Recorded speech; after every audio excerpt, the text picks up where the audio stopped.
Okay. Hello, everyone. A very good morning to one and all. We are so sorry for the delay today. There was some network issue. Okay. तो आप सभी का स्वागत है आज के webinar में। आज हम एफएसएससीआई में क्या-क्या अपडेट्स थे इन द जून मंथ्स वो डिस्कस करेंगे। I just wanted to confirm my voice is audible to all of you.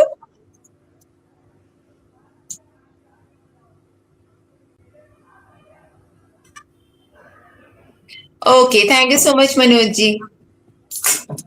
Okay, so जो ये जून मंथ का वेबिनार है वो अब हम स्टार्ट करते हैं। देर आर फ्यू अपडेट्स जो कि इस बार आए हैं। It is related to some of the testings.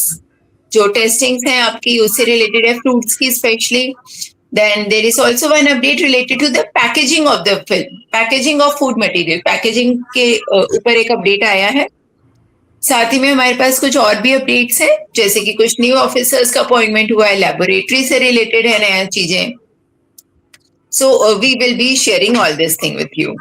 Okay. Before I begin, I request all of you, in case अगर आपको कोई भी query है during the webinar, आप अपने questions को पार्क कर सकते हैं। आप लास्ट में पूछ भी सकते हैं और आप चाहे तो क्वेश्चंस लिख के भी हमसे पूछ सकते हैं। Okay, next please.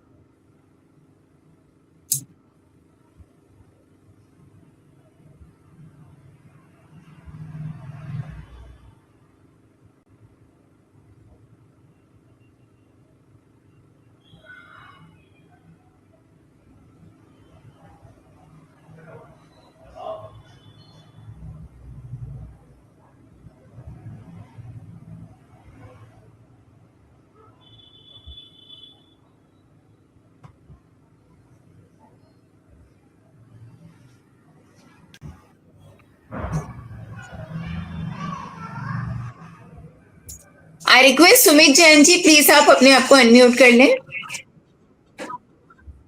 Okay, so next please.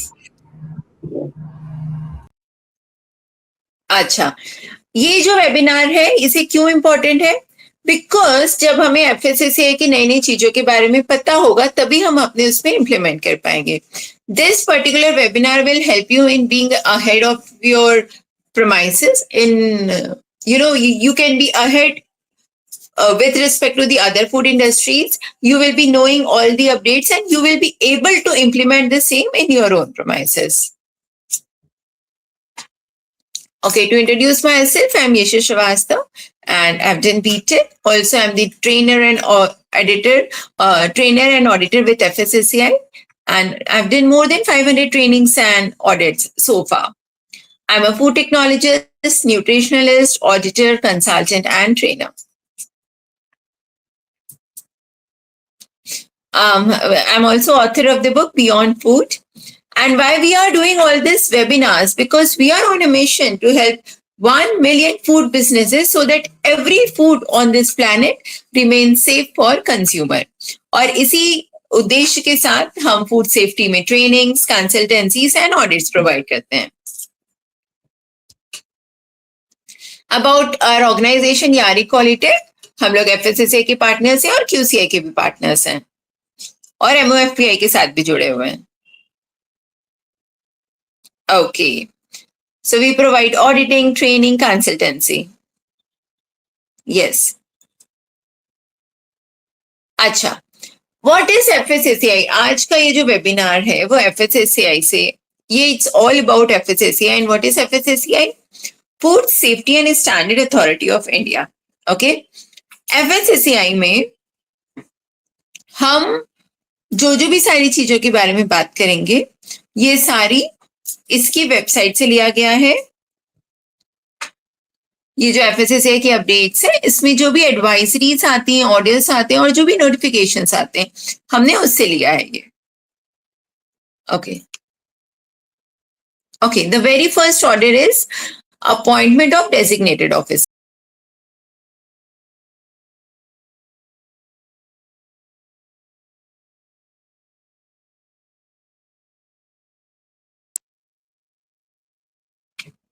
Okay, तो very first order is appointment of designated officers. इसमें क्या है कि जो भी आपके नए नए डेजिग्नेटेड ऑफिसर्स आए हैं उसके बारे में एक नया नोटिफिकेशन है, जैसे कि साई जिला जी ने ज्वाइन किया है एंड उनका जो जुरिडिक्शन है it is Bihar, Jharkhand and Chhattisgarh. Okay, ये जो ऑर्डर है this was new. Okay, next update जो आई है एफएसएससीआई में, it is with respect to the food testing laboratories. FSSCI ने बहुत सारी लैबोरेटरीज को अपने अंडर में नोटिफाई किया है, which we call it food safety FSSCI notified laboratories. समय समय पर एफएसएससीआई उसकी टेस्टिंग करता रहता है, उसमें ऑडिट्स करता रहता है और चेकिंग करते रहता है whether everything is as per the compliances और नॉट। उसके लिए एनएबीएल एक्रीडेशन बहुत कंपलसरी है, बिना एनएबीएल के एफएसएससीआई नोटिफिकेशन नहीं हो पाता है। बहुत सारी लैब्स को एफएसएससीआई जो डीम पैनल कर देता है, और अगर आपने सारी चीजें वापस से फुलफिल कर ली एज पर रिक्वायरमेंट तो वापस इन पैनलमेंट हो जाता है। अभी जो टोटल एक्रेडिटेड लैबोरेटरीज हैं जिनका एक्रेडिटेशन वैलिड है, दे आर 230 लैबोरेटरीज। तो we can see that 230 is a big number. 200 laboratory अगर भारत देश में है जो कि एफएसएससीआई नोटिफाइड है, इसका मतलब है जो हमारा पूल है, the pool of laboratories are really good, अच्छी लैबोरेटरीज हैं, इसीलिए उनको एक्रेडिटेशन मिला है। और इसके चलते जो टेस्टिंग है भारत देश में, और जो फूड प्रोडक्ट की टेस्टिंग होती है, जो एफएसओ सैंपल्स उठाते हैं या फिर जो अलग टेस्टिंग्स रहती हैं जो कि सैंपल्स जाता है, वो एक बहुत बड़ा नेटवर्क हो चुका है। और आजकल we have to be very cautious. अगर आपके प्रोडक्ट में टेस्टिंग के दौरान कोई भी चीज ऐसी पाई जाती है जो कि अप्रूव नहीं है, तो उसमें एफएसएससीआई में कड़ी सजा के प्रावधान है। So that's why we have to be very cautious about it. कुछ लोगों का जो इंटीग्रेटेड असेसमेंट नहीं हुआ है, दे आर 46, और जिनके एक्सपायर हो गए they are 24। Okay, this is very interesting. तो एफएसएससीआई ने जो मैनुअल्स एंड मेथड्स हैं for analysis of food and this, उसके लिए कुछ टेस्टिंग प्रोटोकॉल्स डिफाइन करें। अभी जो है उसको चेंज कर दिया गया है with effective from 12th June 2026. AOAC methods और ISO methods और Codex और BIS methods को यूज कर सकते हैं। पर्सन्स, जैकोब और बाकी जो अप्रूव मेथड्स हैं उसको भी यूज कर सकते हैं, बट पुराना वाला जो मेथड प्रोटोकॉल है वो चेंज हो चुका है। यस, ये जो नया अपडेट है दिस इज वेरी इंटरेस्टिंग। कई बार आप लोगों ने देखा होगा कि जो फूड सैंपल्स हैं, जैसे एक पेपर बैग लिया, पेपर बैग के अंदर सैंपल डाला और उसको फोल्ड करके ऊपर से स्टेपलर कर दिया गया। ये कई बार होता है। कई बार हम पॉलिथिन्स में भी देखते हैं, केक्स में देखते हैं, स्वीट्स में देखते हैं। This is really not a good practice. जब भी आप किसी स्टेपलर पिन का यूज करते हैं या मेटल का यूज करते हैं उसको सिर्फ बंद करने के लिए, उसमें दो तीन तरह की प्रॉब्लम्स हो सकती हैं। सबसे पहले क्या हो सकता है कि जो मेटल पिन है वो आपके प्रोडक्ट में जा सकती है। अगर मेटल पिन प्रोडक्ट में चली जाएगी तो क्या होगा?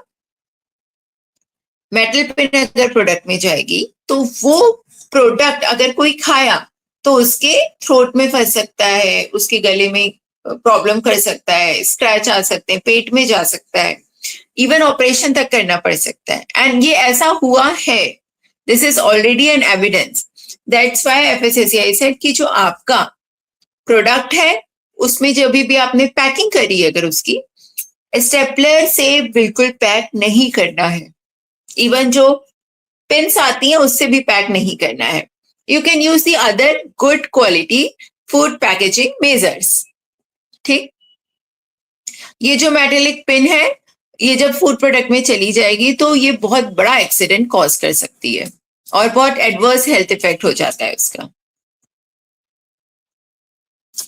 राइट, सो फूड बिजनेस को इमीडिएटली फूड स्टेपलर की पिन्स पैकेजिंग में यूज करने के लिए मना किया है। अगर ऐसा करते हुए कोई भी पाया तो उस पर दंडनीय कार्रवाई हो सकती है। कई बार हम देखते हैं कि cakes, sweet boxes, snack food या फिर टेक अवे मील्स में इसका उपयोग किया जाता है।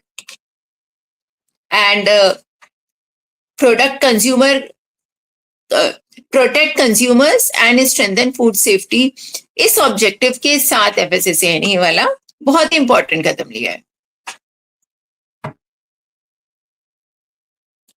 Yes, this is the next update which is related to food grade and corrosion resistant knives and blades.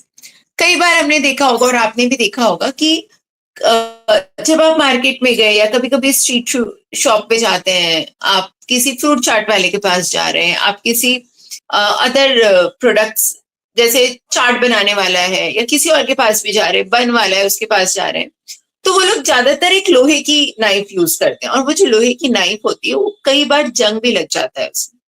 लोहा मतलब iron, iron are automatically susceptible to corrosion. लोहा है तो कोरोजन तो होगा ही, राइट? इसलिए जो बंस को काटने के लिए, जो आलू को काटने के लिए और जो अदर वेजिटेबल्स को काटने के लिए नाइफ यूज करी जाती है, वो लोहे की नहीं यूज करनी है। This is the new order and ये कोई पहली बार नहीं बोल रही है FSSAI. It is already there in our schedule 4। Schedule 4 में ऑलरेडी लिखा हुआ है कि आपके जो कटिंग डिवाइसेस है वो कैसे होने चाहिए, बट स्टिल हमने देखा है कि लोग यूज नहीं करते हैं। अच्छा, हमारा एक और आग्रह है कि अगर आपने कभी किसी ठेले वाले को, किसी दुकान वाले को नाइफ यूज करते हुए देखा तो आप भी उसको एजुकेट करें। We as a food technologists, we as a food safety professionals, it is also our duty to educate the others, right? तो अगर कोई भी है जो आपका लोहे का नाइफ यूज कर रहा है, उसको आप सजेस्ट करें कि आपको लोहे का नाइफ यूज नहीं करना है। मार्केट में एसएस के नाइफ्स बहुत सारे ऑलरेडी आ रहे हैं, हम वो यूज कर सकते हैं। ओके, और जो भी इक्विपमेंट्स हैं, बाकी कंटेनर्स हैं, अगर ऐसा कुछ भी है उसको हमें यूज नहीं करना, फूड ग्रेड इक्विपमेंट ही यूज करने। Okay, material must be non toxic, corrosion resistant. Corrosion resistant material मतलब ऐसे धातु जिसमें जंग ना लगे, जैसे कि स्टेनलेस स्टील। स्टेनलेस स्टील में आपके धातु है जिसमें जंग नहीं लगेगा, तो आप उसको वो यूज करें। एल्यूमिनियम में भी लग जाता है, इसलिए उसको भी यूज नहीं करना है। ओके, रेगुलर क्लीनिंग बहुत जरूरी है, ठीक?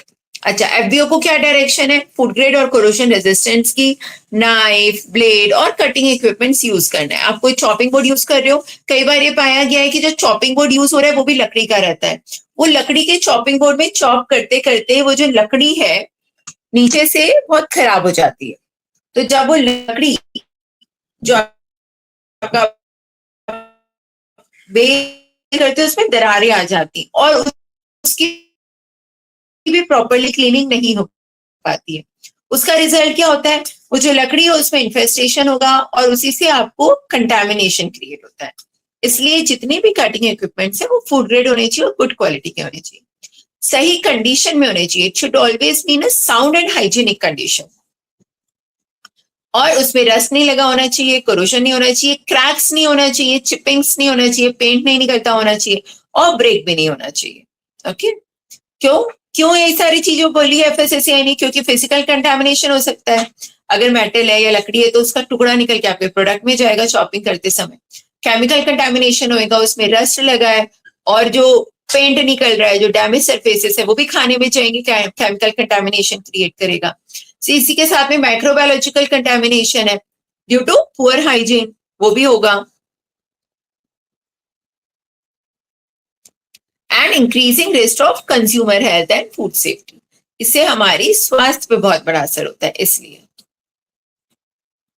Okay, next update is with respect to the Ayurvedic आहार। हमने देखा है फूड सेफ्टी एफएसएस में आयुर्वेदिक आहार रेगुलेशन आया है। अभी तक इसमें 1 से 22 तक की चीजें ऑलरेडी अवेलेबल थी। अभी एफएसएसएआई ने 4 कैटेगरीज और ऐड कर दी हैं। दीज आर डिफरेंट कैटेगरीज है, जैसे कि 23rd नंबर की जो कैटेगरीज है, इट इज अगस्त्य फाला पका। इसमें क्या है? Flamingo bills, swan piece tips, contains coconut milk, सीसेमी।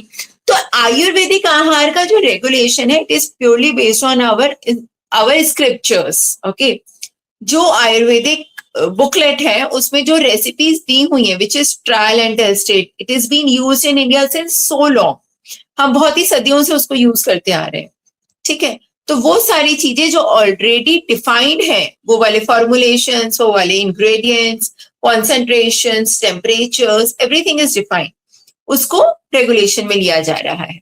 So 23rd is पाका, 24 इज पेया, इसमें मोर देन 60 ग्रुएलिन फॉर्मुलेशंस हैं, ठीक है, राइस के, और बहुत सारे लाइक शीरा, मतलब the India is so beautiful कि हमारे डिफरेंट डिफरेंट स्टेट में एक सीरियल से भी डिफरेंट टाइप की वेराइटीज बनी जाती है, right. So rice in south is different, in north the rice cuisines are different. So बहुत सारे अलग अलग टाइप के, many are having a very good health effects. कुछ कुछ राइस प्रिपरेशंस ऐसी हैं जिसका पर्टिकुलर समय पर पर्टिकुलर सीजन में उसका अगर आप यूज करेंगे तो हमारे हेल्थ में अच्छा बेनिफिट होगा, तो वो सब डिफाइंड है। कैटेगरी नंबर 25 इज रसाला, इसमें जैसे स्वीट को योगर्ट है, हनी है, योगर्ट ड्रिंक्स है, कुछ डाइजेस्टिव योगर्ट फॉर्मुलेशंस हैं, कुछ ट्रेडिशनल कर्ड बेस्ड प्रिपरेशंस हैं, ये सारा डिफाइंड है। और कैटेगरी नंबर 26 इज शक्तु, इसमें क्या है, सत्तू, जिसको बहुत ज्यादा यूज किया जाता है इंडिया में, बिहार में जो उनका जो फेमस फूड है that is litti chokha, so in that litti stuffing of sattu is being done. In central part of India also sattu is being consumed in summer season. Summer season के लिए it provide coolness to the body, ठीक है। So उसमें कैसे the roasted grams, pulses, formulations है, वो सब already defined है, and it is having traditional nutritional beverage also. उससे traditional nutritional beverage भी बनता है after fermentation. So these all are defined और ये अभी regulation में भी आ चुका है। So आयुर्वेदिक आहार जो है, it integrates traditional Ayurvedic food knowledge with the modern food regulation. So with that vision, Ayurvedic ahar was regulated by FSSAI. Okay, and last but not least, there are a few more updates like designated officers को भी appoint किया गया है by Indian Railway, और इसमें like Jayanta sir is the jurisdiction officer for East Coast Railway और Eastern Railway के लिए मिस्टर अभिजीत जी हैं। सो FSSAI अपना जो jurisdictions में जो required positions हैं उनको बढ़ाते जा रहे हैं, ताकि हमारे यहाँ पर एक बहुत ही अच्छे से, ताकि हमारे यहाँ जो regulations हैं हम बहुत अच्छे से follow कर सकें।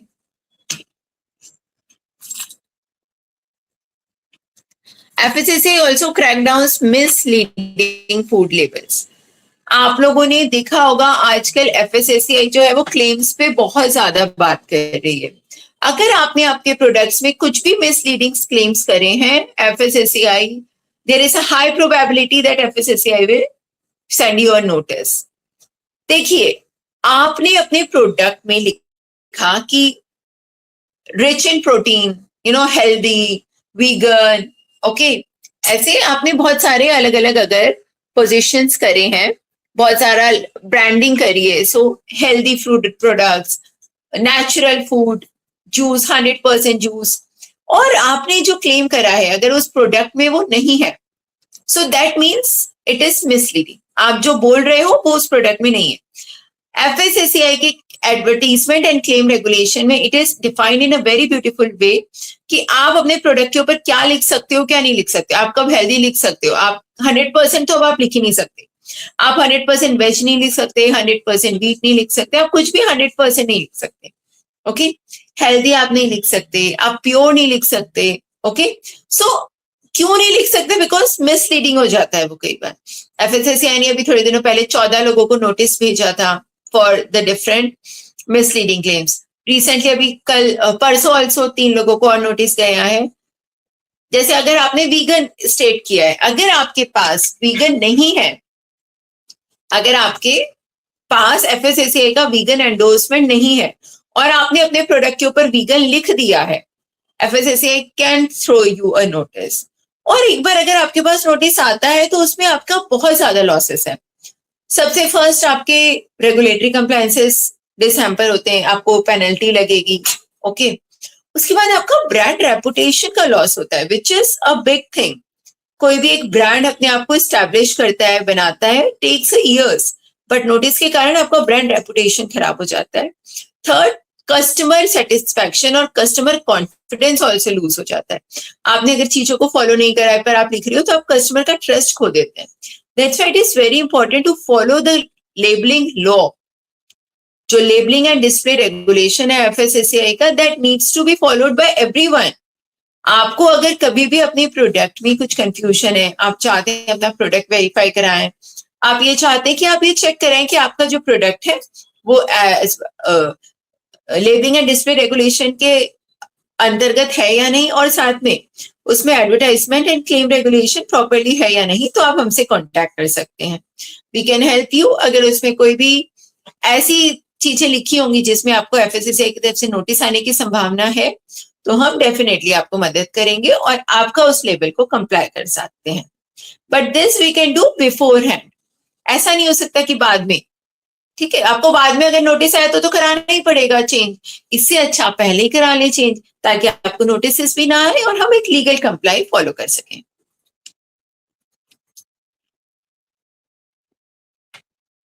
All right, so that's all about today's webinar. ये थी कुछ एफएससीआई की मुख्य अपडेट। आई होप अगर इनमें से ऐसी कोई भी चीजें जो आप फॉलो कर रहे थे और अगर एफएससीआई ने मना किया है अब नहीं करना है, तो आप उसको जरूर फॉलो करेंगे। आपको एफएससीआई के किसी भी नियम को कुछ भी फॉलो करने में कुछ प्रॉब्लम आती है, आप अपने प्लांट में ऑडिट करवाना चाहते हैं to check that it is as per the regulation और not, then we can help you out. We are also having some trainings on labelling. Labelling पे हमारी कुछ ट्रेनिंग होने वाली है, इंटरनल ऑडिटर ट्रेनिंग है on ISO, and we also having some lead auditor courses on ISO 22000 and FSSC. अगर आप में से कोई भी इंटरेस्टेड है, आप हमें कांटेक्ट कर सकते हैं। ओके, सो अगर आपको कुछ भी कांटेक्ट करना है तो the numbers are given here, you can contact us on these numbers. Thank you so much. I request, आज का ये वेबिनार आपको कैसा लगा आप फीडबैक में जरूर बताएं। ये क्यूआर कोड है, आप इसको प्लीज स्कैन करें। और आज का ये वेबिनार कैसा लगा, या आप इसमें कुछ और भी चाहते हैं ऐड करना, आपके फीडबैक्स आमंत्रित हैं। Thank you so much. और अभी आपका कोई क्वेश्चन है तो आप पूछ सकते हैं।